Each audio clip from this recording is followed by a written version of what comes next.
Is right around the world.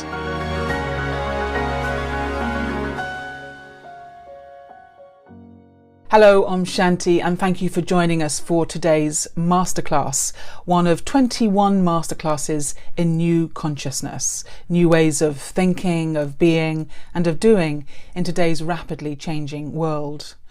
Of course, all of us have had to get used to the new guidelines that are there to keep us physically safe and well, but are we equally attentive to the spiritual laws that operate to keep us feeling safe, connected and protected from within?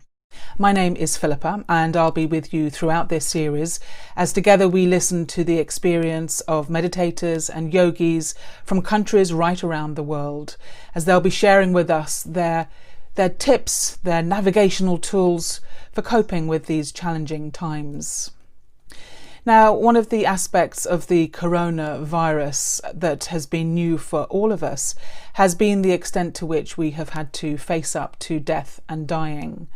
Perhaps more than anything else, it has been this that we've been aware of as we watch the news bulletins and we hear the daily death toll. We're looking for signs of a downward trend or any lights at the end of the tunnel. But whether we like it or not, the prospect of losing a loved one, the possibility of we ourselves dying, is something that we have had to contemplate in the recent weeks and months. But as spiritual people, as people who are meditating, exploring new consciousness, what should our response be to the prospect of losing a loved one or even the possibility of facing death ourselves? So that is our topic. It's a big subject that we're looking at today, and it is awakening and embracing the adventure of death and dying. Well, today, as with all of our other speakers, we are going to be hearing experience from teachers and students of the Brahma Kumaris World Spiritual University. And as that name suggests, it's a place for understanding the self, for really going deeply into questions around who am I, what is the soul. The organisation has teaching centres in over 110 countries right around the world and an active presence in even more countries than that. It was founded in India in 1936 through a series of visions and teachings that came through the original founder, Brahma, teachings which were very much geared and aimed specifically at this transitional period of time that we're all going through at the moment. The founder, Brahma, decided quite early on that it was important that women were kept in the front, making the Brahma Kumaris the largest organisation of its kind, spiritual organisation, to be led by women. So our guide and fellow traveller on this subject of embracing the adventure of death and dying is someone who has very much walked this path himself. Thor Barddal is a student and teacher of the Brahma Kumaris in Iceland, where he and his wife Sigrun Olsen established a meditation centre over 20 years ago. Thor was studying sculpture in Germany, where he met his wife, who was studying painting. And the two of them then spent the next 20 years travelling around the world, searching for the meaning of life. And they'd all but given up hope of ever finding the answers to their questions when they came across the Brahma Kumaris at the headquarters in Mount Abu in India, in Rajasthan. And for both of them, they really felt that they had found what they were looking for. They then returned to Iceland and spent many happy years developing a flourishing meditation centre. And everything was going beautifully well until Sigrun was diagnosed with cancer and 4 years later, very sadly, died. That was 2 years ago. And 2 months later, after Sigrun's death, Thor himself was also diagnosed with a cancer of the colon and the liver. And so he had to switch from caring for his wife and supporting her through her dying and death process to having to care for himself. So Thor, you're joining us from Iceland today. Thank you very much for being with us on 21 Masterclasses. It's quite a journey that you have been on and you're still going on. You seem and look really well. How are you feeling at the moment? Well, I'm feeling very, very well. Spiritually, and emotionally, I'm feeling very, very well. Of course, we have been meditating extra much these last days, so that has been a very great support. But I'm feeling really, really good. So it's a big topic, and I've got so many questions that I'm wanting to ask you. But let's just begin with an approach to death and dying, which begins with the self.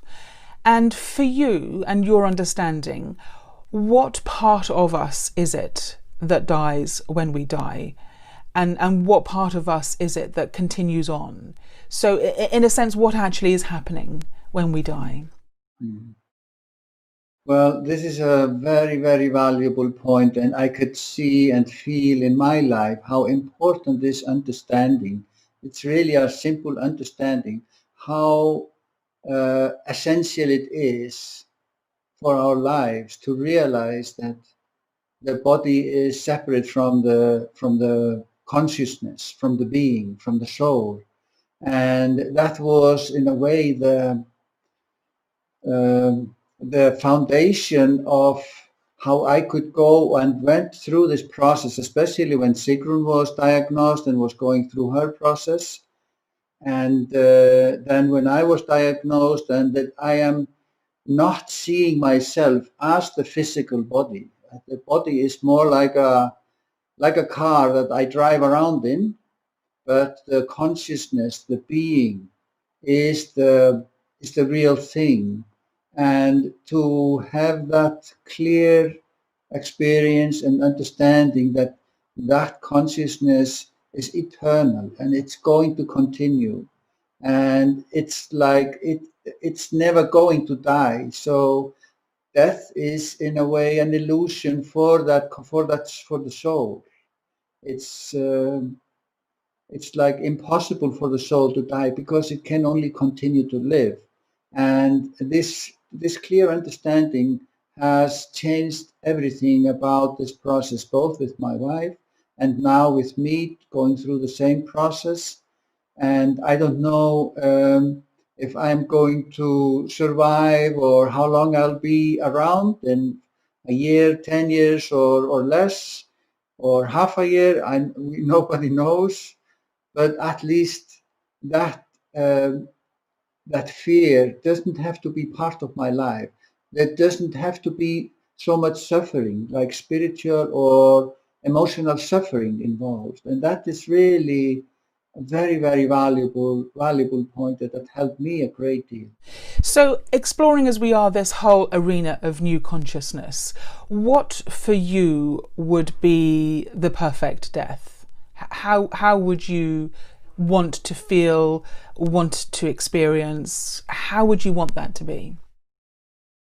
Well, when we see these things as separate things, the body is one thing and the soul is one thing, to be completely conscious, and actually my aim is to be very happy. I would like to leave this body with a lot of happiness.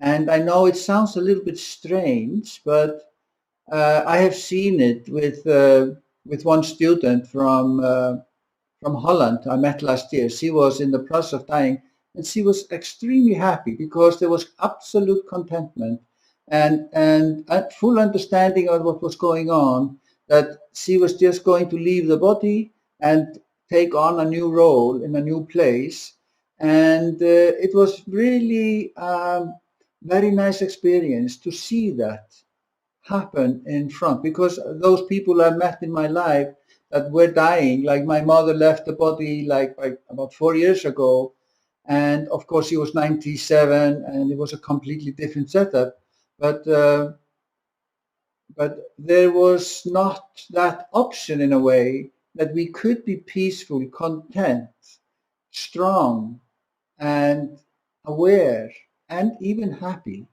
in that process. It was like that was not a choice so far. But I see that now as a real choice, that and that's what I'm preparing, because if I'm leaving this year or next year or in 10 years, that is definitely my aim, to be in that um, uh, full peaceful, powerful, content states when I leave the body. So, how hard is it for you living your day-to-day life at the moment when you're walking this fine line between, on the one hand, having to contemplate the very real possibility that you could be yourself facing the dying process quite imminently, but on the other hand, as you say, you don't know. You could have years yet to go. How do you reconcile that? And how do you experience that day to day as your conscious waking reality? Mm. Well, I see it as a very, very valuable time because life is so complete, so perfect that it brings out what I need to work on, because I know that there are challenges. It's one thing to say I want to die happy, but then when the reality comes, it's something that I have to be ready for. And I know that I need to have worked on many of the issues of living, like having attachment to my own body, to my worldly things, having attachment to the people around me. And I need to be able to uh, have finished or worked on all these things. And whatever is causing me sorrow today is something that I really have to work on. It's not something that I can cancel till next year or next week. It's if there is a sorrow coming up in any of my relationships, in any of what's happening in my life, it is like life setup is such that I need to work on it now and find a method to purify and transform those which I would like to call lower energies, energies that are causing sorrow, energies that are not uplifting, pure, peaceful, but are like sadness or depression or anger and fear.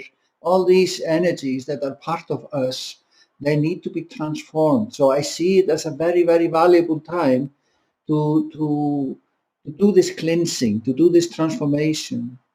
And that's what I'm focusing on now these days. And yeah. You're talking very much about looking at your relationships and what is going on with them. And in many ways, our relationships are a mirror to our own selves and what's going on with us. What specifically have you discovered about yourself through looking at your relationships and what was going on with them? Well, I found out that everything that I've gone through in the past, like in my childhood or even before that, everything that all the difficult experiences a person goes through is recorded. It's like it's part of my story, it's part of my journey.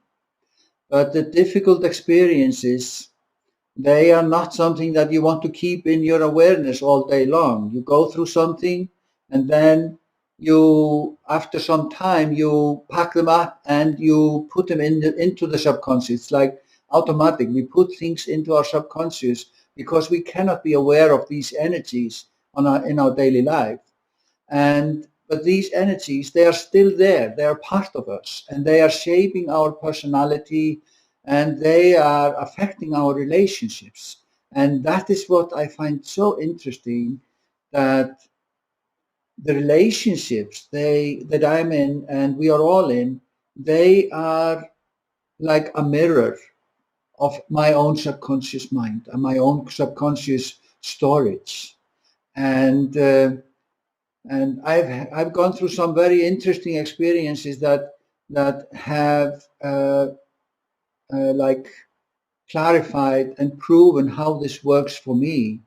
And Any examples that you could share with us? yes, there are examples like last year I was in India and we were doing some searching. We were looking at ourselves and looking at relationships. And I have a house here in Iceland that I needed to renovate. And to do that renovation, plans had to be brought to the government, to to the building authorities, plans and drawings. And these guys, they kept rejecting these plans. They were not good enough. Something was missing, another was missing. I had to send these plans 5 times into the office, and they kept rejecting those for some strange, silly reasons. And this was really bothering me, making me quite upset and angry. So I realized gradually there is a lot of anger there, and which I was not aware. I never saw myself as an angry person. And my relationship have not been about anger, but in this case, I was experiencing anger at authorities, at the government authorities. And then when I started looking at it, and what I did was that I gave that energy, because these energies, like that anger, is very subtle. It's like an energy. So I gave it a form. And in this case, it was like a lawyer who was a lawyer person that I visualized in front of me as that energy. And I had a good conversation with that angry lawyer, and he told me, I've been your lawyer for so long, and I've been dealing with this for you, and carrying that energy, that anger. So I brought that energy, that form, to the Supreme, to that part of creation that does the shifting, cleaning, transformation. I brought that energy, this lawyer, to the Supreme, and I told him, now you have an early retirement. You don't need to be around anymore, and I will let go of you. And then this was happening in India.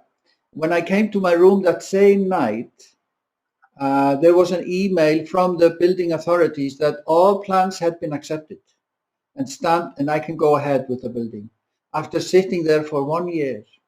And then I realized that the obstacle of this project going on was inside of me. It was this irritation that was stopping this project. And when I shifted it, when I purified it and let go of it, then there was no need for the obstacle anymore.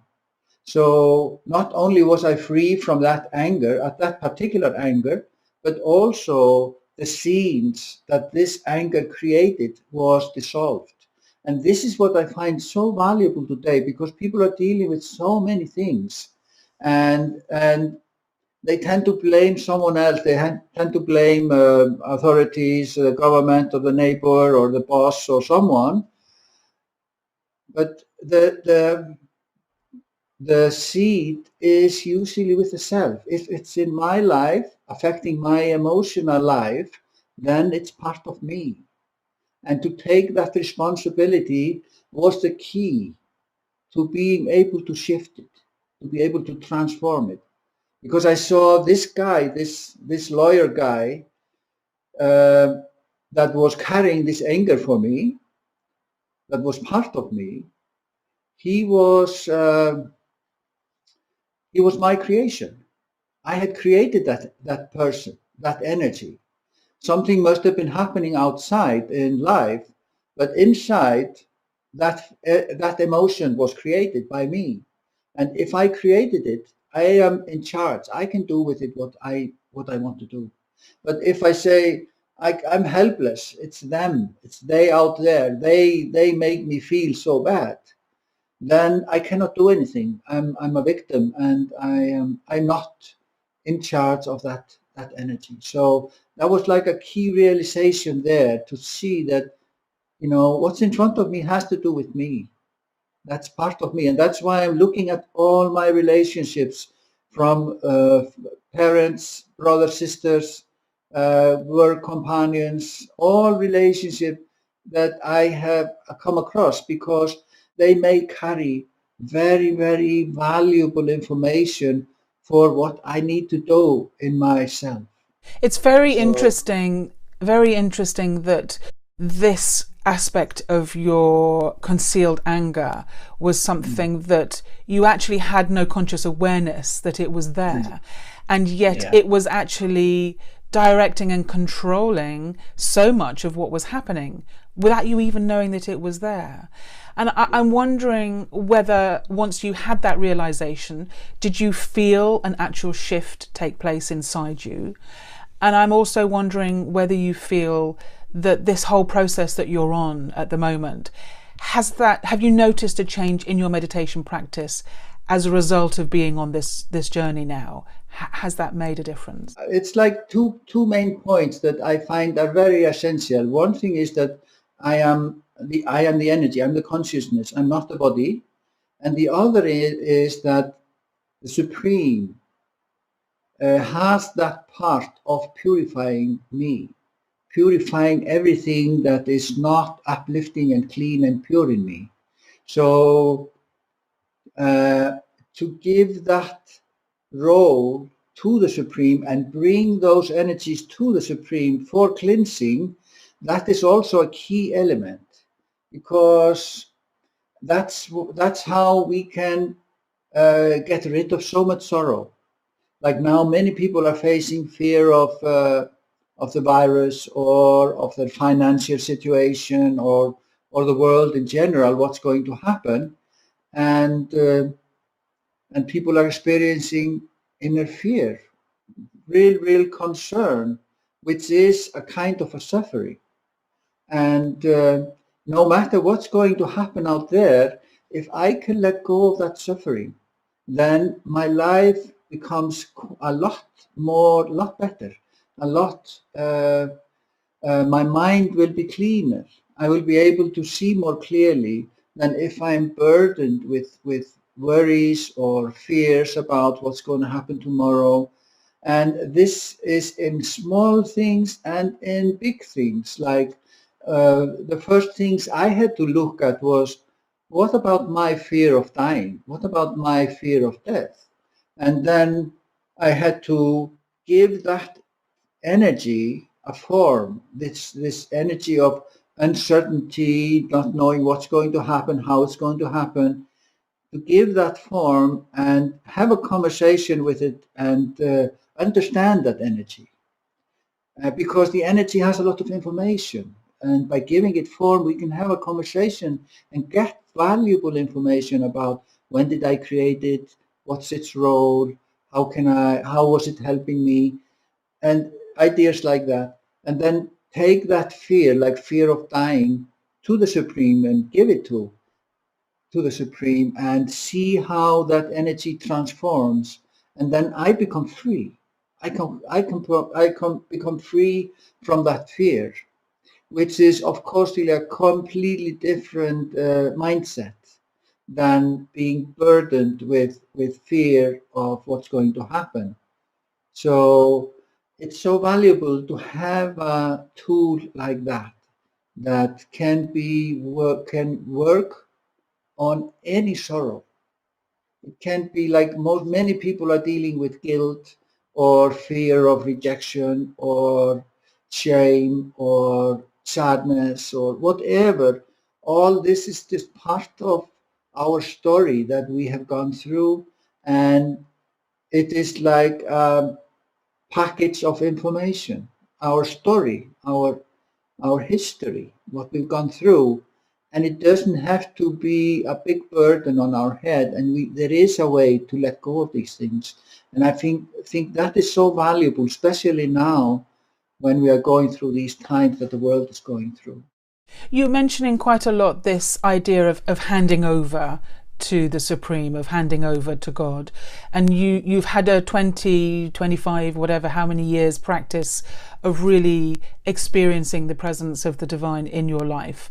Now that you're going through what you are, has that relationship stood up to scrutiny? Has it withstood the test of really being something that you can rely on and embrace and feel that it's supporting you in a very real way in your life? How has that experience been?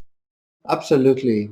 That relationship is actually the foundation of my whole life now, because I can see that everything in this world, in this physical world, is shifting. It's all It's all just images that come and go. It's things that come and go.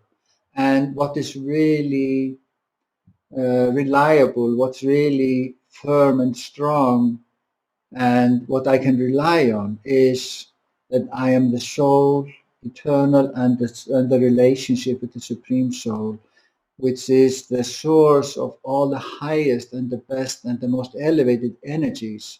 So if I set it up from 1 to 10, like the highest vibrations and energies from the Supreme are 10.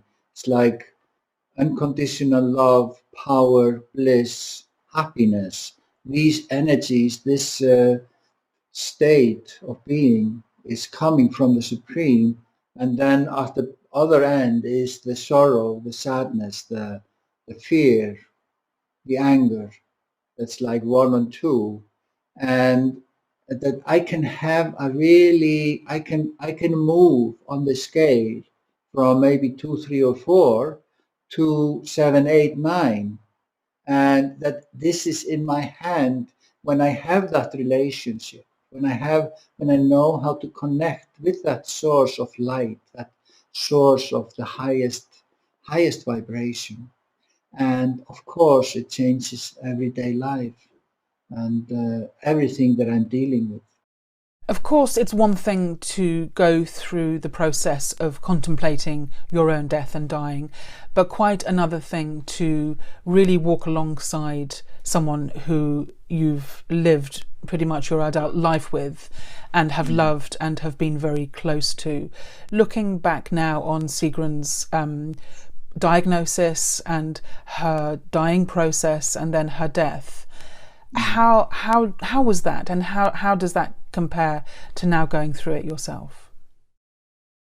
Well, I think it can be more difficult for the friends and relatives of those who are going through illness. And I think in many cases they may suffer more because they are in a way helpless in the situation. They cannot do much. They can support, they can be around, they can be there, but they cannot really affect the illness directly. So I can feel that uh, the one who is going through the illness, like now I am facing this, I know it has to do with me. It's my responsibility. It's my, let's say, karmic account that I am going through. And in a way, my creation in one way or another is at least part of my journey.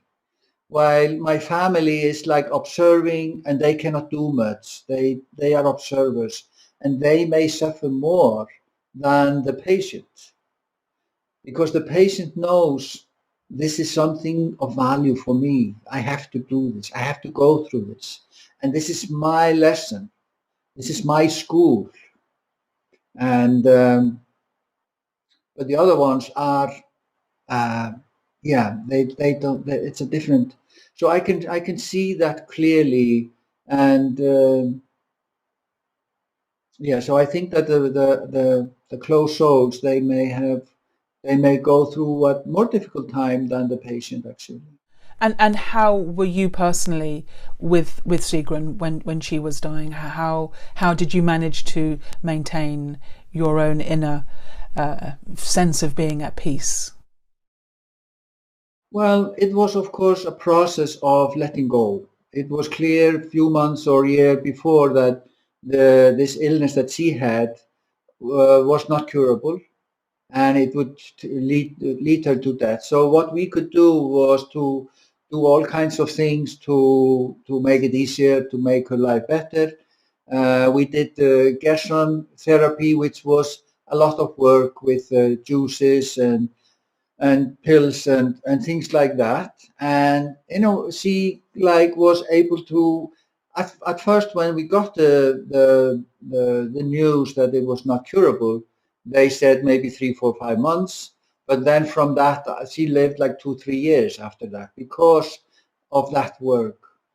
And that gave time to to heal a lot of things, to let go of a lot of attachment, and let go of a lot of things that was, and I could see it in her journey, that she was like going more and more introvert, like going more into meditation, and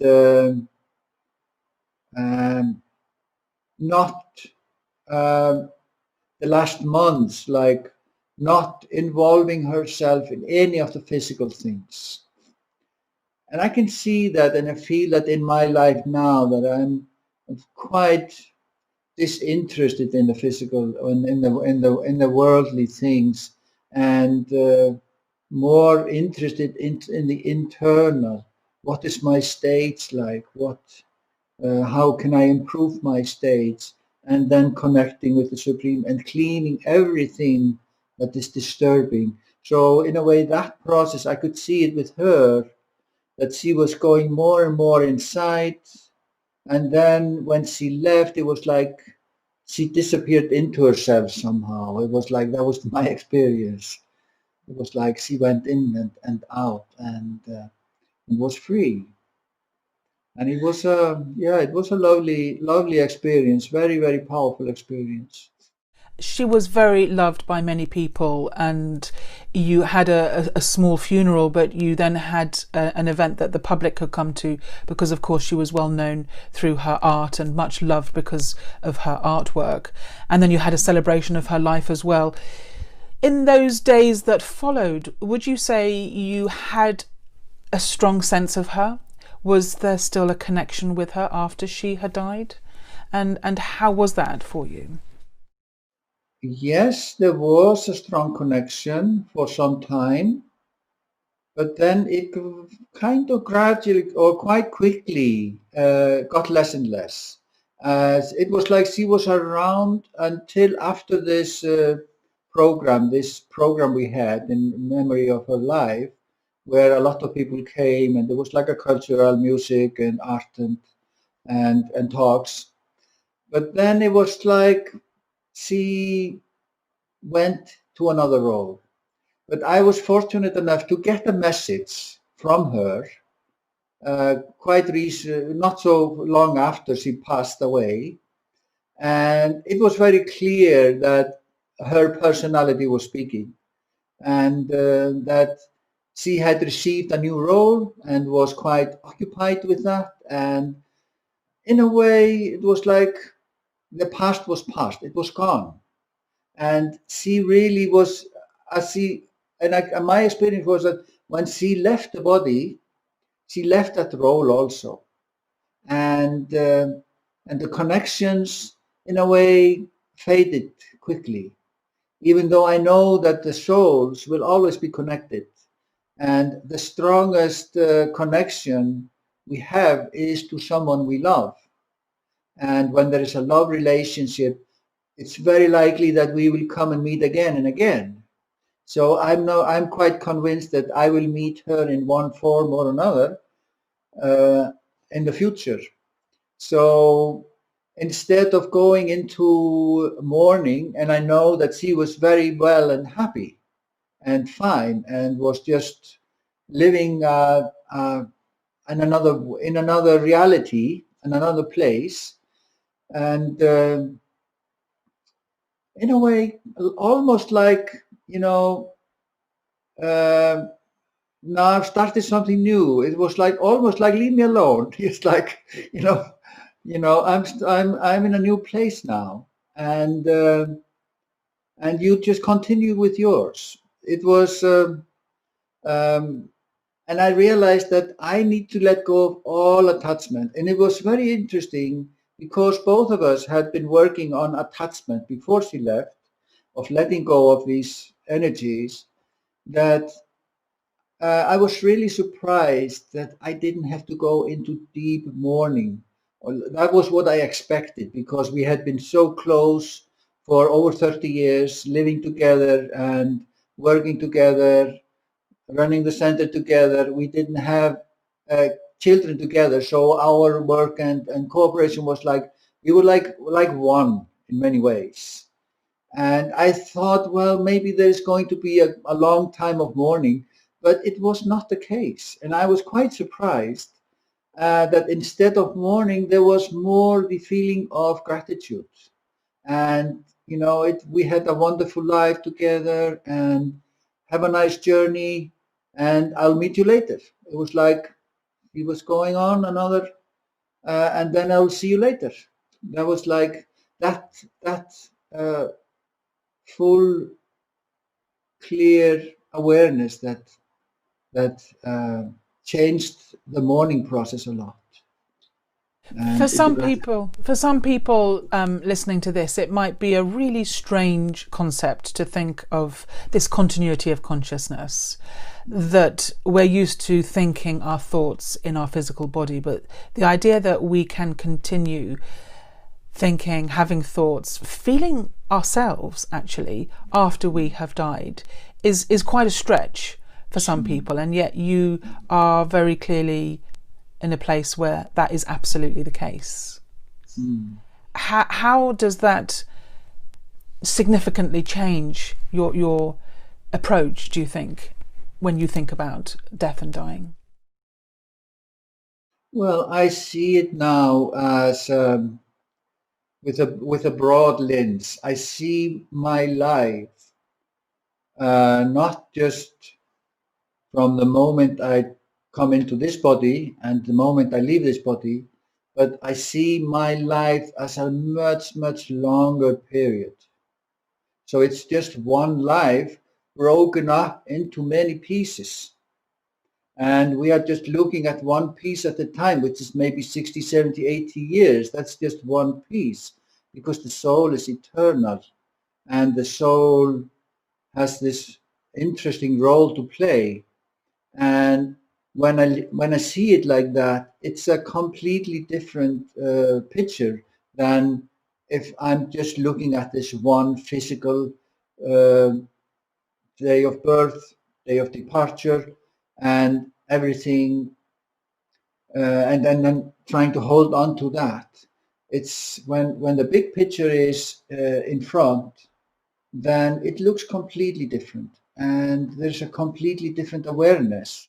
Yeah, it gives a completely different feeling, and I think that for me, there's absolute clarity about this, and that is the truth. And I've seen it confirmed in many, many ways in my life. I can see what's happening in my life, like what I'm cleaning out now and the rubbish that I'm going through and getting rid of. It's not just from this one life, it's from different lives. It's from the past, because the soul has recorded everything, and I'm now in the process of cleaning the whole soul and cleaning everything that the soul has gone through.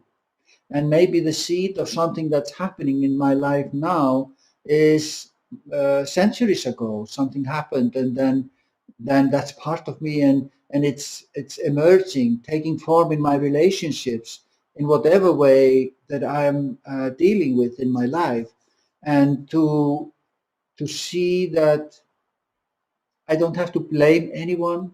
There is no one out there to blame, and to change that attitude in that way, so that I can live a blameless life, and with more the feeling of gratitude and peace and love, power, and having that connection with the Supreme is extremely valuable in this process. And that was one of the most valuable things to realize, that it is the role of the Supreme to clean and purify, but I can help the Supreme by bringing certain feelings, certain emotions, in any sorrow or sadness that I am carrying in myself.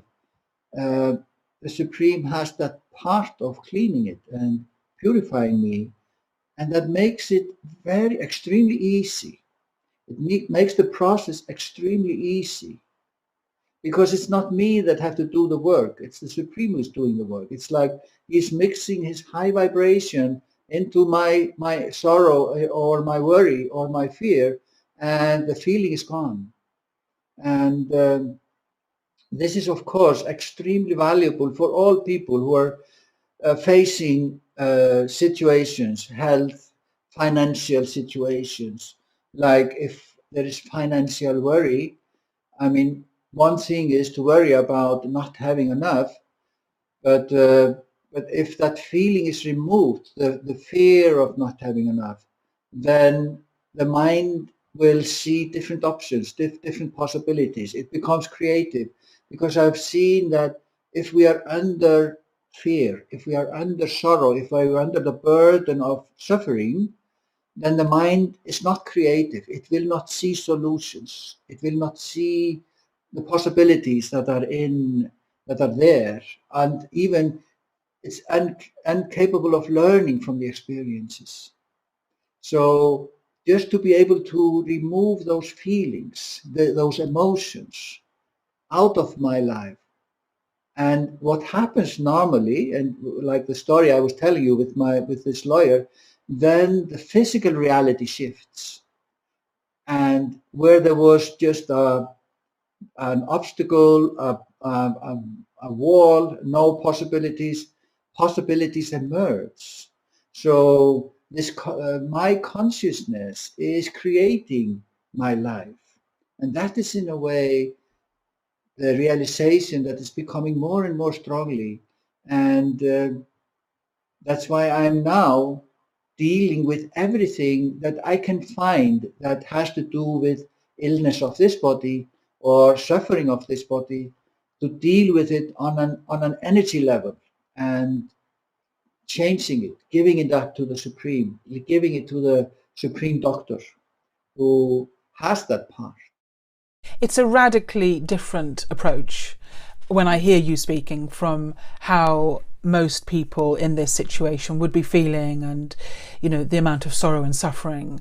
And it's one of those situations in life that you really meet yourself in all its forms. So it's been so inspiring to hear you share your journey. And I know that you have a meditation practice where you have a healing commentary that you run in your mind. Would you be able to share that with us now so that we can really experience what it is that you're doing in that?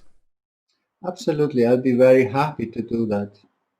And it is like a meditation journey where we can choose any situation in our life or any relationship ahead of time. Sometimes I like people to write down all their main relationships and see what were the challenges in those relationships. But now I think it's good just to look at one relationship in our life that may have been the most challenging or difficult in one way or another, and then to like isolate that emotion that is involved in that relationship. Maybe there was guilt there, or maybe there was anger, maybe there was rejection or shame, or whatever feeling is coming up that through that relationship.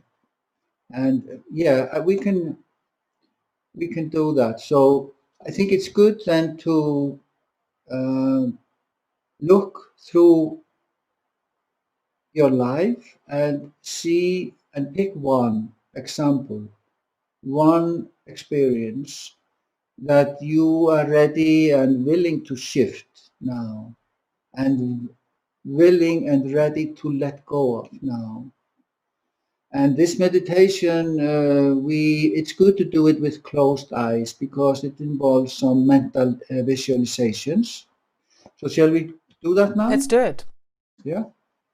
Okay. So let's close our eyes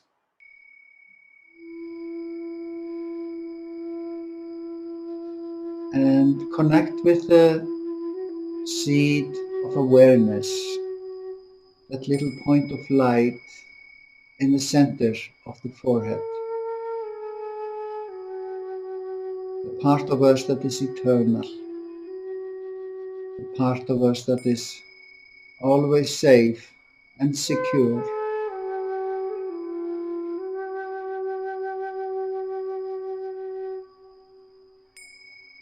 and the part of us that has the ability to connect with the Supreme Source.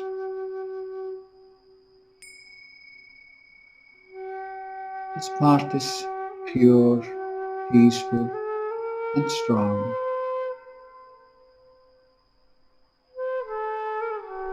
And now I'm going to go on this journey of transforming this one experience. And when I look into my hand, I visualize a golden key. There's like a golden key in my hand. And I am standing in front of a beautiful door that is decorated with jewels and diamonds and beautiful door. And this key fits into the door hole, and we can open the door and we can step into that space behind the door.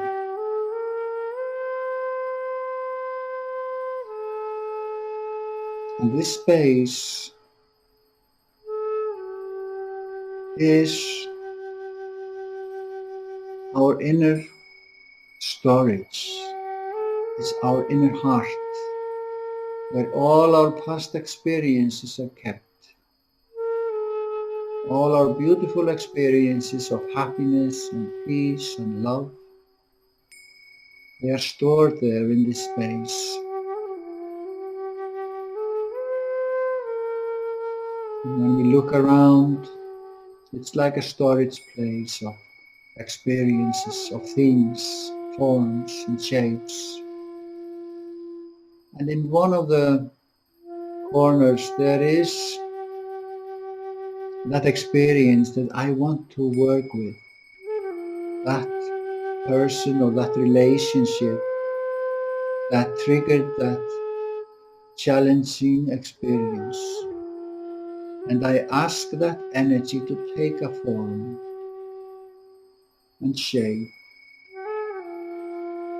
It can be a person or an animal or a symbol or whatever shape it takes. That energy, that emotion, that sorrow, whatever it is, we ask that energy to take a shape.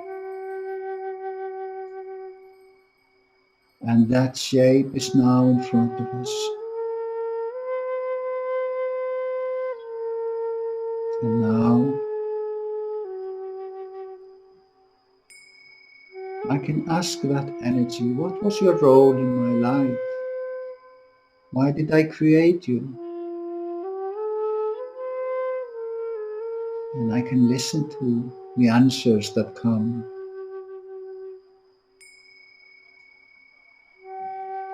When did I create you?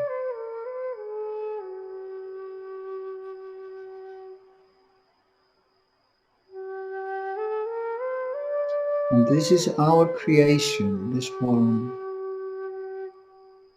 I am the mother and father of this form. And I fill this form. I take it in my arms and give it unlimited love and acceptance. I thank it for its role in my life.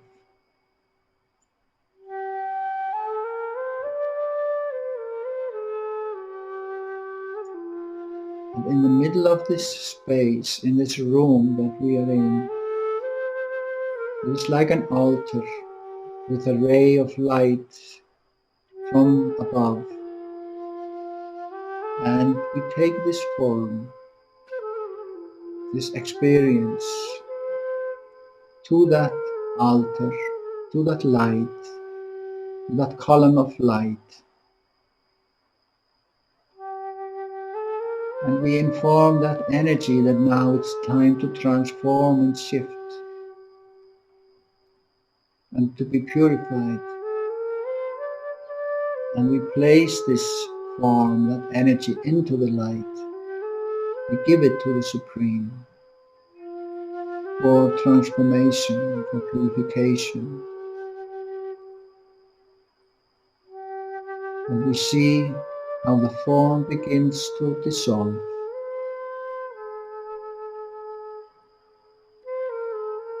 And in the center of this form, It is like a jewel, like a diamond, something very valuable that comes out of this.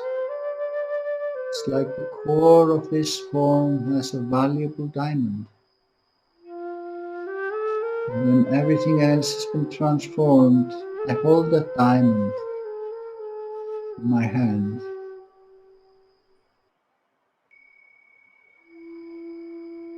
It's like the lesson or the positive things. And I let go of the other energy, that emotion. I have brought it to the Supreme, given it to the Supreme, and then I leave that diamond in the storage place instead of the other form that I was transforming.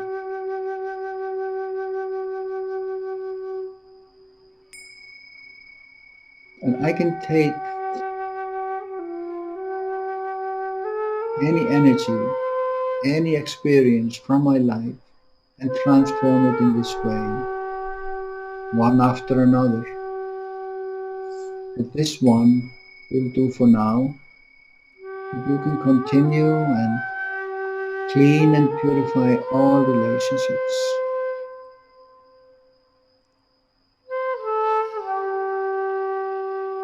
And then when I feel ready, I step out of this space, out of this room, and close the door again with a golden key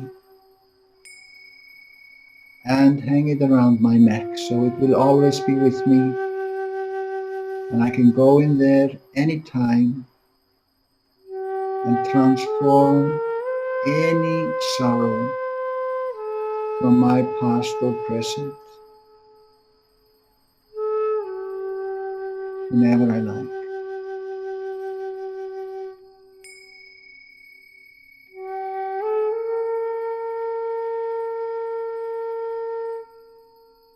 And now let's take a deep breath and return back to the reality I'm in now.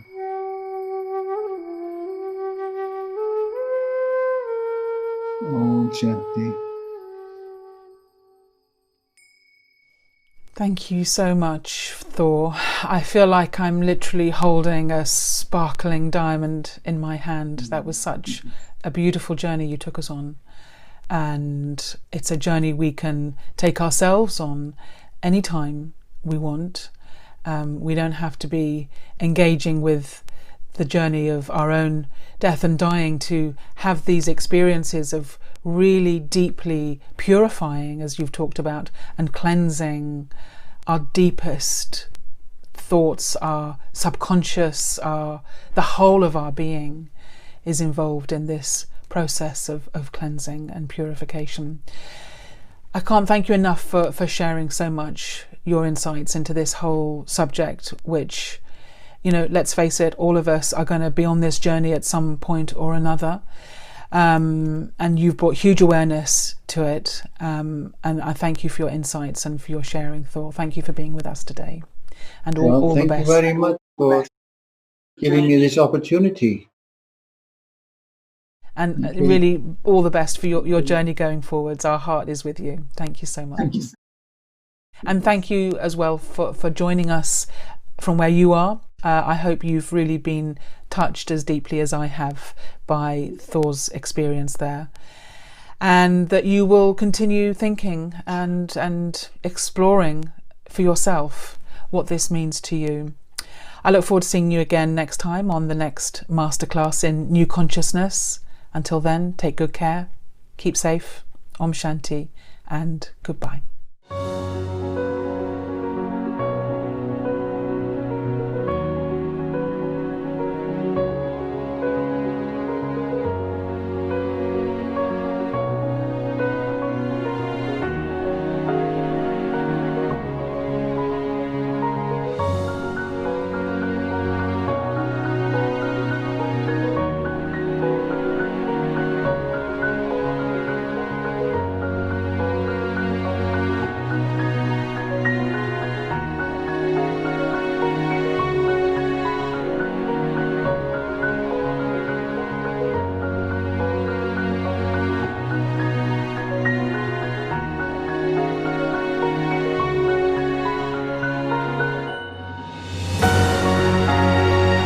21 masterclasses in new consciousness, new ways of thinking, being and doing for the new you. Pioneering thinkers from countries right around the world.